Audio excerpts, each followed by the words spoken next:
RCR presenta Enlace Educativo. Desde estos momentos analizamos con entrevistas y comentarios la coyuntura educativa que el magisterio necesita saber en nuestro país, bajo la conducción de los profesores Gilmer Mesa y Jacqueline Santos. Iniciamos Enlace Educativo, una producción del SUTEP.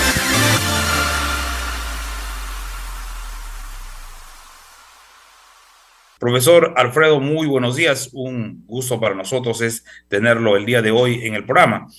Sabedor también de que se encuentra recuperando de una dolencia del tobillo.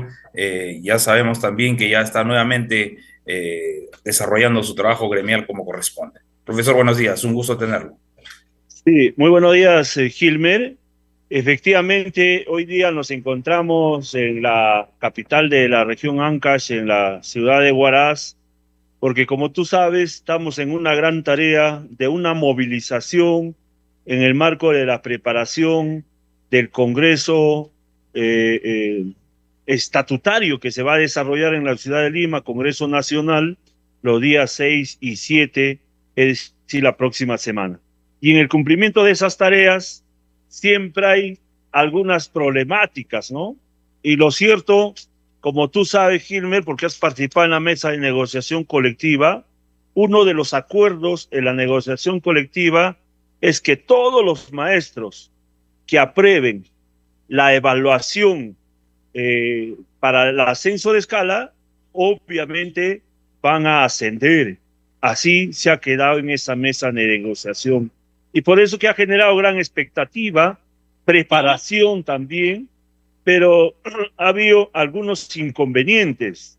Inconvenientes que estamos, digamos, estamos encaminando y a través del diálogo encauzando una solución, porque resulta que los profesores de educación física que trabajan en primaria, al momento de elegir el nivel, en la página del Ministerio de Educación, elegías en qué nivel trabajas, inicial, primaria o secundaria, ellos elegían primaria.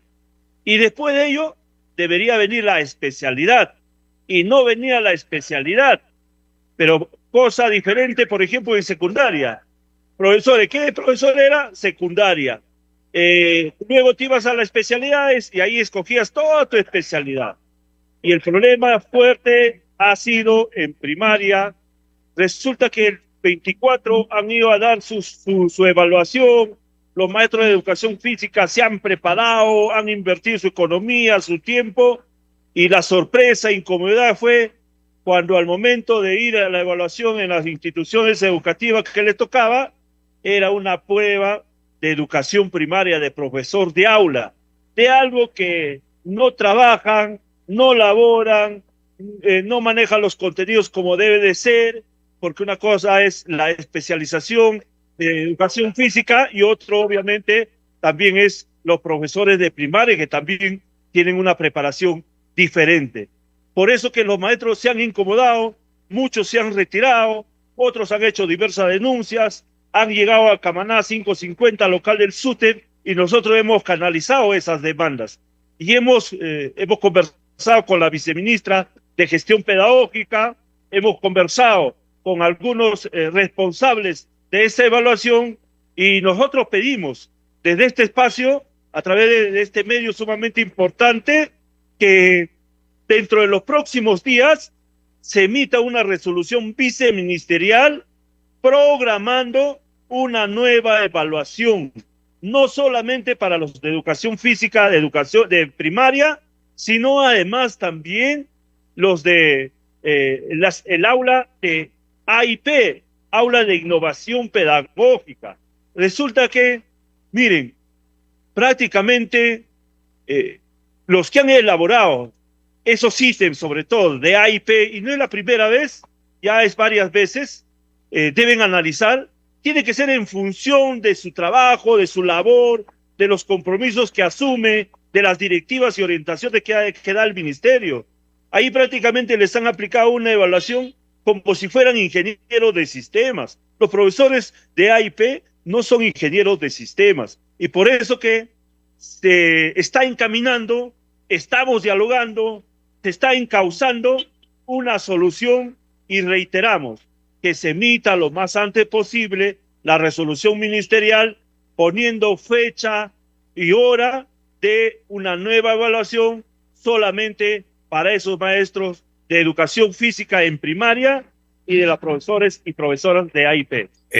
Alfredo, importante información, hay que estar atentos y que también los profesores que están justamente involucrados en este tema y que se sienten perjudicados estén atentos también porque esta evaluación tiene que darse porque no podemos a un grupo de profesionales dejarlos fuera del ascenso. En todo caso, lo que yo tendría que decir es lo siguiente. Al Ministerio de Educación exhortar a que los próximos periodos de evaluación tengan mucho en cuenta estos temas y las pruebas sean eminentemente pertinentes.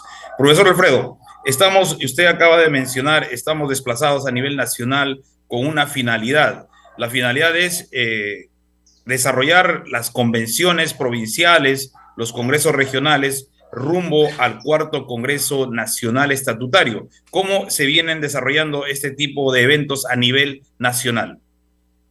Mira, Gilmer, nosotros en primera instancia debemos saludar a Lima, la región más importante por la cantidad de maestros, prácticamente alberga el 30% del magisterio nacional. Y tú has participado el día de ayer de más de 120 maestros del subte tercer sector, la gran mayoría maestras jóvenes que aspiran, que quieren, que anhelan fortalecer con su participación al gremio sindical.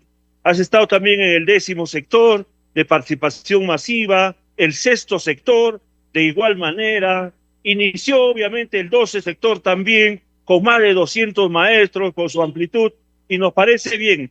Ese mecanismo obviamente es un espejo, es un reflejo para el trabajo que vienen realizando en las diversas regiones. Hoy día, por ejemplo, se está desarrollando acá en Huaraz, de la región Ancash, se está desarrollando en Amazonas, en Arequipa, en Tacta, en Loreto, y no solamente ha sido en la región, sino además es un proceso, un producto de debate desde las provincias, desde las regiones, y obviamente las mejores ideas, las grandes ideas bajo el centralismo democrático, va a haber un debate en el Congreso Nacional y por lo tanto estamos preparados. Este es un estatuto que debe estar actualizado porque hay aspectos importantes que deben integrarse. Por ejemplo, un tema que ha producido después de la pandemia es la virtualidad, que nuestro estatuto no lo indicaba. Tiene que indicar la virtualidad para casos excepcionales, para casos de urgencia, para casos de coordinación, de tal modo que las decisiones del SUTEP no solamente lo hagan los dirigentes que están en Lima, sino a nivel nacional.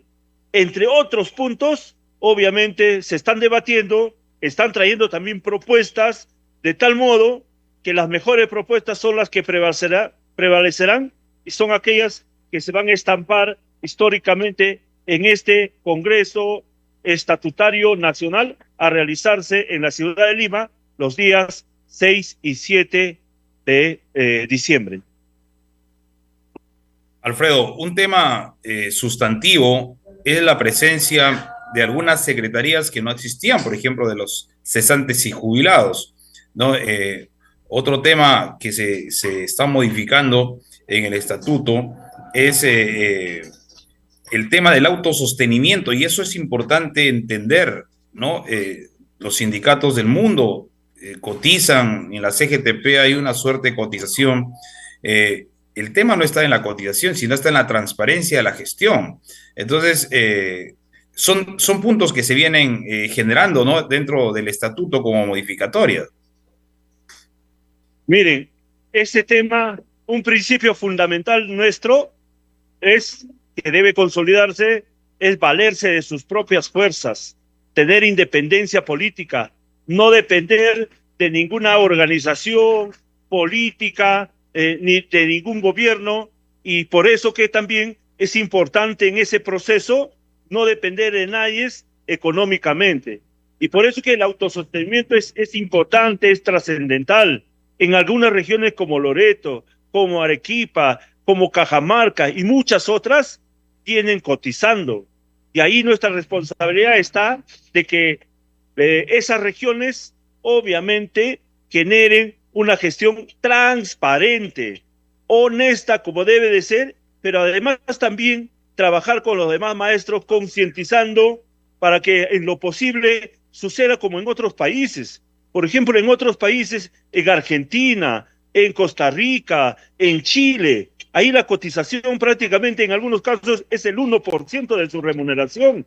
Nosotros no decimos que tiene que dar el 1% porque además la cotización es voluntaria. Fíjense, sin economía o la poca o exigua economía que tenemos, estamos haciendo las cosas que estamos haciendo. Imagínense, con economía, con cotización de 1 sol, 2 soles, 3 soles, realmente seríamos un sindicato mucho más poderoso, tendríamos mucho más especialistas, viajaríamos por diversos lugares, los distritos, las provincias, las bases, tendrían también un respaldo económico para su desplazamiento. Pero ese es un factor que va a pasar por una decisión voluntaria, esperemos que sea un proceso progresivo, pero además también hay la representatividad. Antes, por ejemplo, de 1 a 10 delegados solamente participaba una persona, de 1 a 10 docentes solamente un delegado. Ahí se está incrementando de tal modo que nuestros eventos en todas las instancias sean eventos masivos de participación, de sintonía de las bases. El tema que tú dices, por ejemplo, de los cesantes y jubilados, ahí hay una controversia, ¿no? Por una parte, estamos integrando a los profesores de educación básica, de CETPRO, a los PRONOI, las coordinadoras de PRONOI y otros. Pero todos dependen del Ministerio de Educación. Y la controversia que hay entre el activo y el cesante es que los cesantes ya no dependen del Ministerio de Educación. Por lo tanto, el pliego que nosotros hacemos llegar al Ministerio de Educación, y como a ti te consta, cuando tratamos el tema de cesantes y jubilados, ellos pueden hacer alguna gestión, pueden hacer un estudio, algún informe, etcétera, pero no tienen la fuerza vinculante para llegar a acuerdos que beneficien directamente a los cesantes y jubilados. Entonces, ahí hay una controversia que hay que analizarlo desde el punto de vista legal. No quiere decir eso que no vamos a apoyar, no nos vamos a solidarizar, no vamos a luchar a favor de los cesantes y jubilados, porque nosotros también en algún momento vamos a ser cesantes. Sin embargo, para que se incluya en la secretaría, vamos a evaluar y por último, obviamente las voces mayoritarias son las que van a determinar qué secretarías, qué dirigentes se van a reemplazar y otros aspectos, ¿no? Hay un punto, Alfredo, importante, es el tema de generar dentro de la estructura una suerte de comisiones, más o menos como se genera en el COPRUA, ¿no? De procesamientos o procedimientos administrativos para sancionar a los malos dirigentes. Eso no existía, es una innovación. Definitivamente, en Lima hemos asistido a la gran mayoría, hemos estado presentes, hemos hecho de los esfuerzos de estar presentes en la gran mayoría de sectores. Y un tema que tiene que ver mucho es, un dirigente malo no debe regresar. Eso tiene que ver con un procesamiento de toda la información para las sanciones, porque ellos decían, los malos no pueden regresar al sindicato. Miren, ahí está poniendo una serie de cláusulas, hay una comisión de disciplina, lo único que queremos ahí que haya un debido procedimiento, antes no estaba en el estatuto, era muy genérico, se va a conformar una comisión a nivel nacional, a nivel regional y obviamente también a nivel distrital, cuando así se considere, conformada principalmente por el secretario de Defensa, de tal modo que las denuncias no caigan en saco roto, sino sean encaminadas en función a las evidencias, respetando también el derecho de los acusados, a aquel que ha infringido a una falta o un error, y obviamente teniendo en cuenta el debido procedimiento. Entonces, ese aspecto es sumamente importante que se ha incluido y nos parece bien.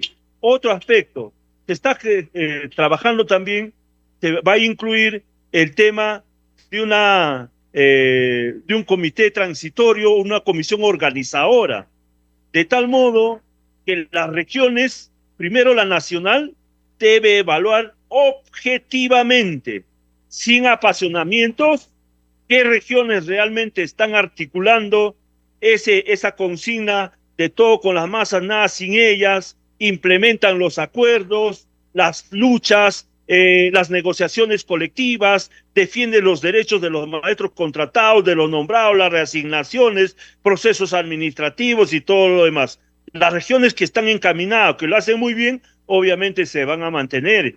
Y aquellos que están desintegrados, no hacen trabajo, hacen un trabajo burocrático de oficina, no les interesa la problemática del magisterio, aquellos que se coluden con la patronal, que se coluden con los directores regionales, obviamente eso tiene que cambiar. Y eso tiene que ser una evaluación objetiva. Nosotros evaluaremos las regiones evaluarán a sus provincias y así sucesivamente, pero de manera objetiva para que nuestro sindicato sea más fuerte, sea más contundente y tenga una posición ante la opinión pública, porque nosotros no solamente defendemos nuestros derechos, sino principalmente la educación pública gratuita de calidad y además presencial, y que es un derecho legítimo de la población, de los hijos del pueblo. Sí, efectivamente, Alfredo, tú lo has dicho, dentro del proceso de negociación colectiva, solo el Ministerio de Educación toma en cuenta a los que tienen vínculo laboral, pero no estaban tomando en cuenta algunos grupos de trabajo, por ejemplo, los PRONOEIs, los PRITE, ¿no? Y los PRONOES, ¿no? Entonces, esos grupos de trabajo van a ser incorporados dentro del estatuto y en la negociación colectiva se va a poder hablar por ellos, ¿no? Por ejemplo, el PROMAE estaba fuera de la negociación colectiva, no podíamos hablar por ellos. Se entraba a una negociación extra proceso, como nosotros llamábamos, pero no podíamos hacer una negociación colectiva propiamente dicha con carácter vinculante. Ellos están incorporándose. Y los maestros de las escuelas privadas no tienen forma de articular, no tienen sindicato, por lo tanto ellos son maltratados. Existe ya en el estatuto anterior, todavía el vigente, una secretaría de docentes de los colegios privados, pero no está en el estatuto contenidos ellos. Podría también no de repente negociar estos temas en el Ministerio de Educación, sino en el Ministerio del Trabajo sobre las condiciones laborales de estos profesores que son duramente maltratados en las escuelas privadas. Hay una secretaría, ¿y cuál va a ser la incorporación de esos maestros de las escuelas privadas que requieren a alguien que lo defienda? Miren, obviamente la gran mayoría de profesores que laboran en instituciones educativas privadas están súper explotados, maltratados, tienen una remuneración irrisoria en algunos casos, ¿no? No alcanza, no equipara el costo de vida y ellos necesitan una organización para que se defienda sus derechos, los beneficios, ¿no? Que le corresponde a todo trabajador que está en la Constitución, y por eso que vamos a fortalecer también.